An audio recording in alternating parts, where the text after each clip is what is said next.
Scattered showers in parts tonight, but mostly dry with good clear spells elsewhere. A dry start tomorrow, but rain will extend countrywide by midday. And now you're up to date on News Talk. Monday Night Rugby on Off the Ball. With Vodafone, official sponsors of the Irish rugby team. Team of us. Everyone in. It's spinning! It's spinning! Jonathan Sexton has made it! Do you feel moderately happy? No, I feel like I've been kissing my sister, I suppose. In the pocket for his drop goal attempt. Here he goes, O'Connor. He's done it! That surely is the Grand Slam. We target players all the time. That's part of rugby, isn't it? Let me know. Sexton, wonderful pass, and Stockdale finishes. There'll be more than grenades. There'll be full tanks and full shells landing on the Aviva. Grand Slam winners on St. Patrick's Day at Twickenham. You're welcome along to Monday's Off the Ball, a slightly different show for you this evening. We are going to be live from the National Concert Hall from 7:30, a football special with thanks to Virgin Media Sport. We're going to have Graham Souness, Niall Quinn, Kevin Kilban and Brian Kerr will be alongside Joe from 7:30 through till 9 o'clock, chatting about the Champions League and a whole lot more besides. Richie will be along a little bit later as well with a shortened news round, keep you up to date with all the live sport that's happening, in particular that FA Cup clash between Chelsea and Manchester United. But we are going to start with an earlier than usual Monday Night Rugby. Rory O'Connor, the Irish Independent's rugby correspondent, in studio as always. How are you? Good, Nathan. How are you? I'm alright. So this was a bit of a dead weekend in many ways, an off weekend from the Six Nations, but a good weekend for the Irish provinces. All four of them won. Starting on Friday night, Ulster, a really tough win away at Ospreys by 8-0. Munster thrashed Southern Kings 43-0. That win for Ulster was a great result for Connacht, and they took full advantage then by beating Cheetahs 25-17 on Saturday, while Leinster had a tough enough task in the end away against Zebre in Italy. They made hard work of it, but eventually won by 40 points to 24. The weekend's results mean the Connacht have moved into the all-important top three in Conference A. They're now 4 points clear of both Ospreys and Cardiff Blues. Munster top Conference A, while in Conference B, Leinster still the runaway leaders. Ulster back within 2 points of Edinburgh and Treviso. Ulster still in fourth place. Any main takeaways from the weekend, Rory? Yeah, it was one for the purists. It's the kind of weekend in the middle of February where, you know, the casual fan can switch off rugby. Super Rugby started up, so some people, you know, will get very excited about that. And although it's a very unglamorous weekend for the provinces, it turned out to be a pretty important one. I think the Connacht game was probably the best of the lot. The Cheetahs came out, like the South Africans have been such a mixed bag this year. They've been quite disappointing, but the Cheetahs look like they've finally kind of rediscovered a bit of the form that they had last season. And for the first half, they played some really, really good rugby and kind of quieting down the sports ground a little bit. And Connacht found themselves in a proper game with their international contingent pretty much back as well, apart from Quinn Roux. So it was a proper game. Like some of them, you know, Leinster kind of fell asleep in Zebre and then woke up again to win the game. Munster weren't tested at all. Ulster went back in time in Bridgend. So that Connacht game, I think, is the one you can read most into, and it probably had the most significance as well. And they got themselves out of it very impressively. A kind of a tight game. They tend to pick up a lot of losing bonus points over the course of a season. So for them to come out the right side of a tight game like that in difficult conditions was something that they'll take a lot of solace from. And Andy Friend has spoken previously about the importance of this run of fixtures that happened during the Six Nations. I think there's 3 of them in all, because they will generally have an almost full strength side available to them, whereas a lot of the other teams are going to be missing players. And it was a perfect weekend because of what happened with the Ospreys, the Cardiff Blues, the Welsh sides, who were missing almost all their first choice players, have now sort of dropped out of the picture. Yeah, so there's no Welsh teams in the playoff picture at the moment. There's 2 Scots and 3 Irish, and not even Ulster aren't there either. 2 Scots, 2 Irish, and the Italians are in there as well. So with Treviso. So Connacht have a difficult run of form. So it's just of fixtures. So it's just as well that they probably will have most of their internationals available. Yeah, they've Glasgow away, then they've Ospreys at home. Yeah, the 2 sides either side of them. And Leinster have a pretty handy one. You know, like, you know, the team that's 24 or whatever points clear at the top.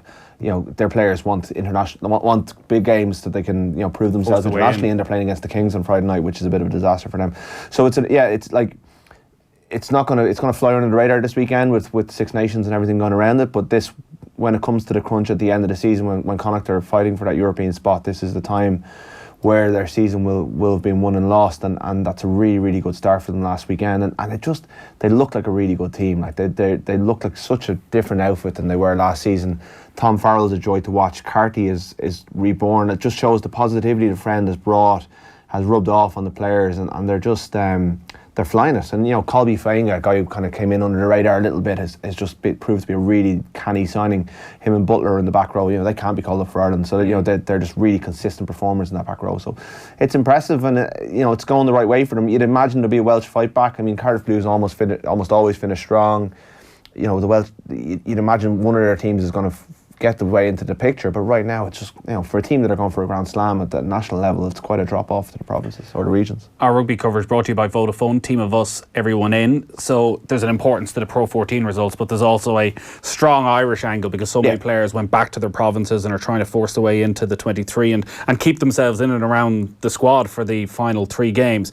So maybe go through some of the players who did go back and who did have a chance to impress, starting with Connacht. You mentioned Jack Carty there, who seems to have forced his way in at number 3 in terms of number 10s. And I guess there's a pressure in that in itself now that he needs to perform every time he goes out to keep off Ross Byrne. Did he do enough from the bits you saw from Connacht this weekend? It's hard. Like I go back to Joe Schmidt's first season. I remember there was someone like Tommy Bowe was coming back from injury, and Schmidt went on record and saying these Pro 14 games during the Six Nations are just not good enough to prove yourself. They're not strong enough. So if you're trying to prove your fitness, these are not of the level that you need to jump straight into Test match rugby. So it's hard to gauge form from them. And I thought Byrne was quite good against the Southern Kings. A couple of really nice touches. Controlled the game really well. But I think Carty, if he's ahead at the start of the Six Nations, he'll remain ahead. There was nothing that Byrne was going to be able to do, especially against Zebre. I think if it's a top of the table clash against Scarlet, in different years, it might have been. So I think Carty did himself no harm. It just depends. I think Carty's main problem this weekend, I think if Joe Schmidt was doing an overall master plan at the start of the season and he wanted to give a third choice 10 a bit of Six Nations exposure, this would have been the weekend where he did it. But then Johnny Sexton's only played 100 minutes since December 29th. So just, I think the idea of Johnny not going to Rome seems to me to be far-fetched because they need him firing for France and Wales. And I think there's a few of those where Schmidt might have wanted to experiment, and now the scenario that he's found himself in has limited that a little bit. So I think Carty's getting the exposure at training. He's there, but I'm just not sure he's going to be able to force his way into the picture on Sunday. So, but he's playing well, and that's all he can do. Darragh O'Toole is watching on YouTube. He says Carty was absolutely immense. Some of his territory kicking was spot on. And I guess part of this as well is staying fit and make sure nothing out of the ordinary happens. And unfortunately, in the Ulster game, there was positive news initially where Ian Henderson was back, and particularly with the problems in the second row at the moment, he could have been thrust straight back in. But the news this evening is that he's been cited out of that game. Yeah, there's a hearing tomorrow on Tuesday, and 15th minute incident at a ruck where he appears to drag an Ospreys player, their open side to the ground, neck first, and land on his head, which just paints a pretty, not to prejudge the case, but it doesn't look great for him. So he's come straight into the selection picture, and he might be going straight out again, depending. And on that would rule him out of the Italy game. Well, if he gets a ban, he will be ruled out of all competitions. So Ty Byrne is back in, so that's a positive. He didn't play at the weekend, but I think Billy Holland's been left at Munster for the week, so that suggests that the two Connacht players, Quinn Rue and Ultan Delan, remain in along with James Ryan and Byrne. So they might want to give Ryan a rest. But that is Henderson would have come into the picture, and he's been almost a consistent selection in 23 for Schmidt. So that's a disappointment. Kieran Marmion came back, got through 25-30 minutes against in that game, and it was a tight game, so that will stand to him. I would imagine he'll come in for Caelan Blade. So Ireland are back in tonight, and they'll announce their squad tomorrow. So we're kind of get a little bit of second guessing and reading the tea leaves from today. The provinces were out today. And with Marmion, I guess we're probably second guessing as well how much Schmidt reads into a little cameo from John Cooney, because we've spoken about it consistently that he has a trust in Marmion because he's delivered on the biggest days in a variety of different roles. Yeah. But he suddenly missed a couple of matches in Cooney's form. You wonder when it comes down to these final 2 games, does it keep Cooney in the picture? I think Cooney remains in the squad. I think Caelan Blade will be the one who would drop out if Marmion comes back in. I would have liked to see more than 3 minutes a game from John Cooney, particularly in the England game when things were getting away from Ireland and Conor Murray just wasn't playing well. But I think Schmidt has taken the decision that Conor Murray needs to play his way into form and needs 77. He needs those minutes because he is quite far off where they know he can get to. So Cooney's been a bit of a victim of that, and then it's whether Marmion jumps straight back in ahead of Cooney. I would expect Murray to play again this week, because I think they need Murray to play so that when they get to the World Cup warm-ups, even that he's kind of played his way back into form. There's a bit of a need there, so it depends. Yeah, Marmion's got a lot of credit in the bank, but then Marmion started against the All Blacks. He started against England. They need Cooney to get some experience if he's going to be number 3. Luke McGrath would probably be Schmidt's number 3, I think, in his own head. But I think Cooney even delivered a brilliant kick to just secure that win against the Ospreys on Friday night. I really like him as a player. He's got such confidence. I'd love to see him get a more sizable run in Rome. But Marmion could come straight back in and leapfrog him. It depends on what's been on in training. Dan Levy, Rhys Ruddock, both out of this weekend's game. There was, I think, a good bit of speculation that maybe Ruddock may have forced his way in for a start. He's always been, again, very much a Schmidt guy. But that's a bad blow for him at a crucial time. Yeah, like O'Mahony's played a lot of rugby. It depends, again, like, does Rory Best get a rest this weekend? And then, O'Mahony could captain the side. There's all these permutations at play. It's a really difficult selection. It's a funny situation, because I think at the outset of the Six Nations, people sort of looked at this Italy game as a real opportunity to experiment. But even then, when you looked at the way the calendar set up, it almost looked like then there was too much of a gap. So we have a 2-week break, Italy, and a 2-week break again. Do you want players having a full month off without any competitive action? Particularly players like Rob Carney, Johnny Sexton, Conor Murray, who are undercooked as it is. So that creates a real issue. Like, I mean, it's the obvious game for Henshaw to come back in a fullback. Now, Chris Farrell picked up a knock. He's back in the squad, but whether that he can run that off. France such a mess now that actually you can look at that French game as a game where you can take a lot of risks. I actually don't know if it's about France. I think it's about the fact that Ireland are probably out of the running for the title, and it's a 6-day turnaround between that and Cardiff, and that's a perfect trial run for a World Cup week. So I think France is a perfect opportunity to do some rotation, because you want to be fresh for the last game in Cardiff. You probably will beat France at home, not regardless. Like, I mean, we can't forget the fact that France almost beat Ireland in last year's Six Nations. We were the closest team to do it, apart from Australia, who actually went and did it. But I do think that he is looking at those 2 games as a prime opportunity to use his squad, so that when it comes to the World Cup, when he's got 6 days, I think, between Japan and Scotland in those first 2 games, he will have to rotate somewhat. So he'll have to get a fresh second row, a fresh prop. So I do think that regardless of the fact that France are in turmoil, the fact that he's not going for a Grand Slam, I think he will use that to rotate. So I think you're right. I think Italy's a difficult week to make changes. I think he's more likely to do against France. But again, you're second-guessing selections at the very early part of the week, not knowing what Gary Ringrose' condition is, not knowing what Chris Farrell's condition is. And there's a few. Will Allison's another one who has a bit of a cloud over him. I think that there's an injury there that we don't know about. So there are loads of permutations at stake, and I think as the week goes on, it'll become a bit clearer where he's going to go with it. Ireland are going to beat Italy. They've beaten Italy. I was just about to ask that. Are we, I don't want to say losing the run of ourselves here, but Italy showed in the closing stages of their opening game that there was a bit of fight there. I know Wales made huge changes, but again, they managed to keep it pretty tight for long periods. You think that this is going to be a fairly straightforward win, no matter who takes to the pitch? Schmidt's played them 7 times. The average margin is 35 points. Right. The one close game was at the World Cup in 2015, which is increasingly a long time ago now. There was one where Ian Keatley started and they struggled at the beginning again for the first hour to break them down. They still won it well. I think they scored 9 tries against them in Chicago. I mean, he's figured out a way of beating Italy very, very well. The last couple of years, it's been really comfortable. I don't know if it'll be a runaway win, but I just don't see any way that Italy can beat this Ireland team. Regardless, he could make 6 or 7 changes, and I still think that the team has the quality. Italy they're almost in containment mode against Wales. They're trying not to lose by big scores now. It's gotten that bad with them in the Six Nations. I mean, it's been so long since they won a game. Sure, it's at home, but I think the France game is a far more realistic chance for them to get a win. So yeah, I don't think it's unfair to get ahead of ourselves in this game. I think Ireland, their body of work over the last couple of years, particularly against this Italian team, suggests that it'll be a reasonably comfortable win, and I think he's going to probably pick a strong enough team to get some form into the legs. If you're watching across our social channels tonight or across the week, be sure to get your comments and questions in below. You could be our Heineken Star Comment of the Week, which we will announce on Friday. Text in from Fergal and Carlo: the Pro 14 is not a good base to judge a player for Six Nations fitness capability? ? It's absolutely essential. The Pro 14 is better standard than the Premiership. It's essential for Joe to see players get time in the Pro 14 ahead of selection. the Pro 14, I would not agree with the idea that the Pro 14 is a better standard in the Premiership. I think when everyone's fit and available and all the internationals are playing... The results in Europe not suggest otherwise? When everyone's fit and available and released by their international teams from Glasgow, and it's great, but when that only happens about 5 times a season, the best players, the best teams are as good, but they never play. So I think these games between shadow sides are not adequate preparation against, for the step up that comes. Maybe not against Italy, but for the weekend.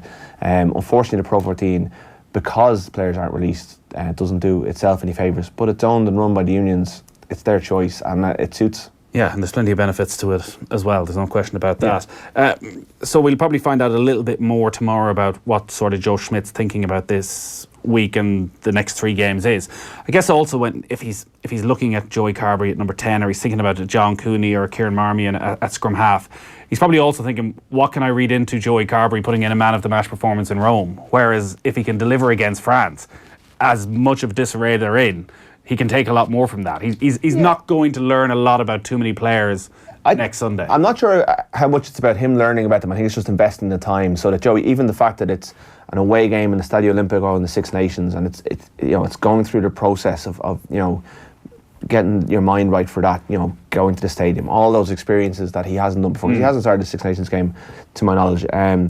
So I think that's where the investment will be. I don't think Joe Schmidt is going to make any massive selection calls based on this game, although there are moments within these games that always stand to players. Like he consistently went back to Keith Earls tracking down, I think it was Benvenuti, when the game was well gone last year. There are those moments that, he watches everything, and will nothing goes past him. But yeah, I think it's more about the experience. It's about, Andrew Porter was training with Leinster today. That suggests John Ryan might be involved. That's just getting him another international under his belt. Those little things that he might do, I don't think he'll draw any major conclusions from it, but he will value the experience that they'll have away from home, a relatively partisan crowd, as it can be on a Sunday, in Rome. So yeah, I think there's value in it, but it's not going to be. He's not going to drop Johnny Sexton for Joey Carberry, even if Joey goes out and scores 4 or 5 tries. Yeah. I mean, that might be the worst thing he could do, because Craig Gilroy scored 3 in Rome 2 years ago and hasn't been seen since. Exactly. Rob Carney does an interesting interview. I think you were one of the people to sit down with him. Yeah, he was up on Friday after the open session. He sat down with the daily newspapers. He was pretty honest about. Firstly, I think his own mental state ahead of the England game and being dropped, but also actually rare honesty from a player watching a game going, you know what, not the worst thing for me that everything didn't go brilliantly for Robbie Henshaw full-back. Yeah, I mean, I never got the boring Carney thing. I've always found Rob Carney to be one of the best interviewees on the Irish team. He's always got something to say, and he was hurt by being left out of the England game, and he's not afraid to say that, and he watched the game through the prism of, I want the team to win, but it would be not be in my interest for Robbie Henshaw to be man of the match, because he knew that if Henshaw was man of the match, he keeps and doesn't get injured, he keeps the jersey, and he has always been pretty open about the fact that he's well aware of the criticism that surrounds him, and the social media storm that greets almost, I think it's gone away a little bit now, but they used to be, a year or two ago, every time he was picked there was an outcry, and he'd usually get tagged and have to tweet, and he's always, he's been pretty open for that. He never lies about the fact that he doesn't read the media. He's always been kind of aware of the coverage that he gets, and I was really impressed by the way he spoke about it. I thought, we all know that, like, anyone who's ever played team sports and has been dropped doesn't want nobody to ever says jersey. They rarely say it. I certainly don't say it when they're still playing. Maybe it's a sign that he knows he's coming towards the end of his international career. He's pretty open also about the fact that he's assessing his options right now. But he's out of contract after the World Cup. Similar situation to Sean O'Brien. Yeah, and he's achieved so much with Ireland and with Leinster. Now he's got business interests here. I think he's the president of the Rugby Players Ireland as well, or he's certainly one of the top guys in there. Maybe the chairman. I'm not sure the title. He's got reasons to stay in Dublin, but also he's earned the right to go and live in the south of France or wherever someone's offering him contract. If he wants to see something else, why not? He's done his statesman service as it were, and then he could head off if he wanted, or else he could go and play for Leinster for another year or two. I think his international career, you would imagine, if Andy Farrell wants to start afresh, a bit like Sean O'Brien, it probably is time to kind of invest in someone like Jordan Larmour. Yeah, and Leinster have the options there as well. And Leinster have the options there as well, but at the same time, if he continued, he's still putting in the performances. We saw that at Murrayfield, he was very, very good. So no, it was nice to hear him say what he said, because we all know that's the way he's thinking. It's so rare that we get the bit of honesty from them. It was great. Yeah, well worth reading. It's in the Irish Independent this afternoon. Rory, great stuff as always. We'll get a bit more info tomorrow when the Irish squad link up and as the week goes on as to what Joe Schmidt's thinking is for that game against Italy. Quick break and then we're going live to the National Concert Hall to link up with Joe and some footballing greats. Off the Ball on News Talk. The Moncrief Show is on the road again. Next up, Cork. Movies and Booze will be coming to you live from the